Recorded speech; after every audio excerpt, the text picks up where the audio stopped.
नमस्कार। प्रस्तुत है आज का चिंतन।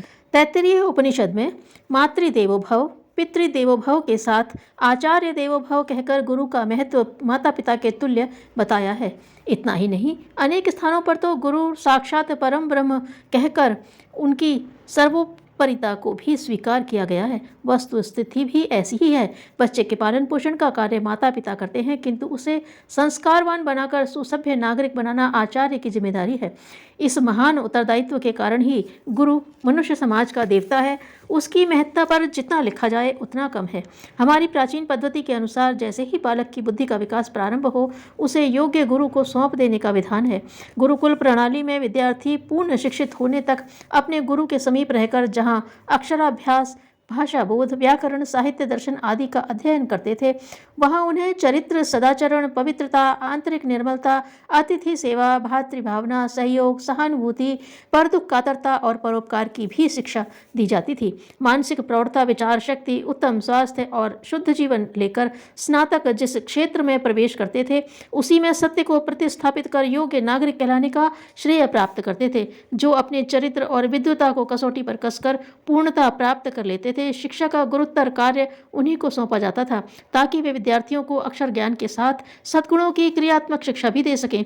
इसके लिए वे पहले अपने उदात्त चरित्र की परीक्षा देते थे, जिनमें विद्यार्थियों के चरित्र और ज्ञान को परिपक्व बनाने की, उनके मन और जीवन को सत् प्रेरणाएं देकर उत्कृष्ट बनाने की क्षमता होती थी। उन्हें ही आचार्यत्व का गौरवपूर्ण पद प्राप्त होता था। श्रेष्ठ चरित्र की आधारशिला पर निर्मित बालकों का जीवन भी तब भव्य और भला बनता था।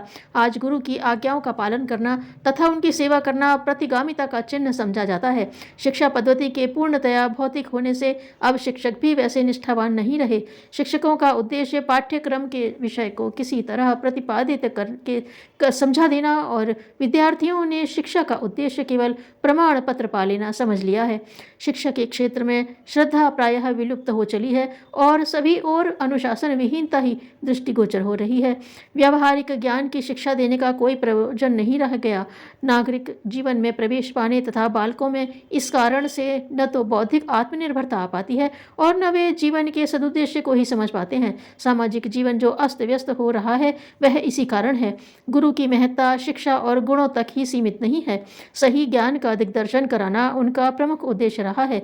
मनुष्य संसार की अनेक समृद्धियां प्राप्त कर ले, सुख सुविधाओं की किसी तरह की कमी न हो, तो भी उसके शांतिमय जीवन की कल्पना नहीं की जा सकती। इस सृष्टि के कारण और उद्देश्य को समझे बिना शाश्वत आनंद की अनुभूति नहीं होती।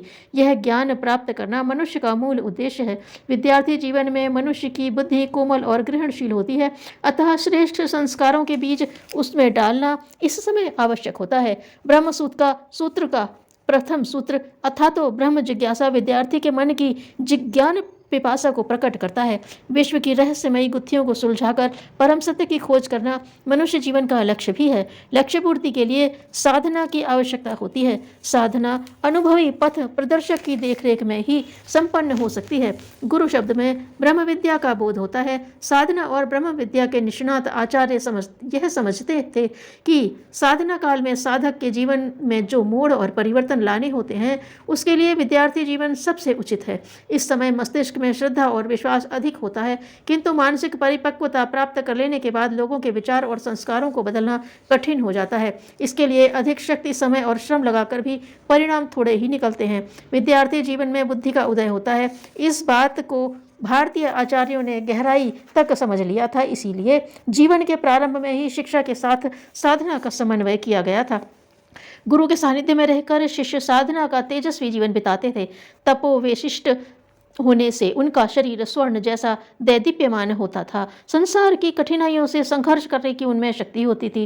वार्तालाप, विवेचन, विश्लेषण और विचार विनिमय के द्वारा गंभीर चिंतन की प्रवृत्ति जागती थी। साधना और स्वाध्याय के मिश्रण से उनको आत्मज्ञान की अनुभूति हो जाती थी।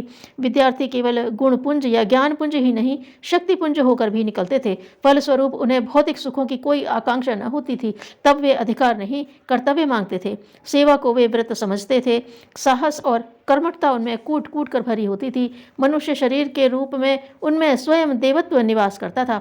ऐसे मेधावी पुरुषों से यह भारत भूमि भरी पूरी थी। यहाँ सुख और समृद्धि की वर्षा हुआ करती थी। गुरु के समीप रहकर जहाँ शिष्य इस तरह की ओजस्विता धारण करते थे, वहाँ गुरु विहीन पुरुषों की भर्त्सना होती थी। निगुरा शब्द एक तरह की गाली समझी जाती थी। इसे एक तरह का सामाजिक अपराध समझा जाता था। माता पिता पहले ही यह व्यवस्था बना लेते थे कि बालक को किसी आचारवान तथा गुणवान गुरु के समीप भेज देना चाहिए।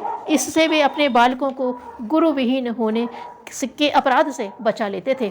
ज्ञानवान तथा बुद्धिमान आचार्यों के मार्गदर्शन में रहकर जीवन की सर्वांगपूर्ण शिक्षा इस देश के नागरिकों ने पाई थी। इसी से वे अपने ज्ञान, संस्कृति और सभ्यता को प्रकाशित रख सके। गुरुकुलों के रूप में न सही उतने व्यापक क्षेत्र में भी भले ही न हो, किंतु यह परंपरा अभी पूर्ण रूप से मृत नहीं हुई है। आज भी ब्रह्म विद्या के जानकार आचार्य और अथातो ब्रह्म जिज्ञासा के जिज्ञासु शिष्य यहाँ विद्यमान है, किंतु उनकी संख्या इतनी कम है कि वे किसी तरह लोक जीवन में प्रकाश उत्पन्न नहीं कर पा रहे।